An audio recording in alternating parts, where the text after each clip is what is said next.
Restaurer un bateau pour se restaurer soi-même, telle était l'initiative de Bernard. Il a vécu un accident psychique il y a plus de 20 ans et s'est rétabli en faisant un CAP de marine. Depuis, il a créé sa micro-entreprise de chantier naval thérapeutique. Ce bateau, un Edel 2 des années 60, il l'avait acheté justement pour mener un atelier de restauration avec un groupe de patients du centre de santé mentale, le Sésame à Saint-James-sur-Loire, encadré par un infirmier. Quand on a un handicap psychique, beaucoup de choses dans notre tête tournent comme un petit vélo. Et ce qui est important, c'est d'avoir une fenêtre pour ouvrir sur le champ des possibles. C'est-à-dire que ce chantier sortait les usagers de leur quotidien, de leur routine, de leur enfermement, de leur discrimination.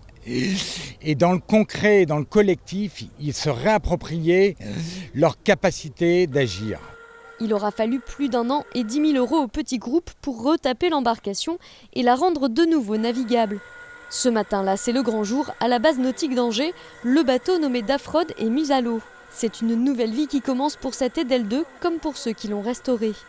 J'ai acquis un équilibre en fait grâce au bateau, mais aussi grâce à l'ERA aussi, au Sésame et tout ça, quoi, à ma famille. C'est un équilibre, mes activités à l'extérieur et tout. Ça fait partie de toutes ces choses qui font que je vais bien aujourd'hui, quoi. Je vais me lancer sur mes propres projets en fait. Je vais créer une ferme florale en fait. Quant à Dafrod, le bateau est désormais la propriété de Ciel Bleu, l'association qui a soutenu entre autres financièrement Bernard dans ce projet. Il permettra à des personnes en situation de fragilité de découvrir la navigation. D'habitude, on les accompagne principalement par de l'activité physique adaptée. Et plus largement, on met des projets en place sur le bien-être et la qualité de vie de ces personnes, et notamment par ce bateau. Le parcours et le projet de Bernard a touché le réalisateur Olivier Surville. Il va en faire un film documentaire qui devrait sortir à l'automne.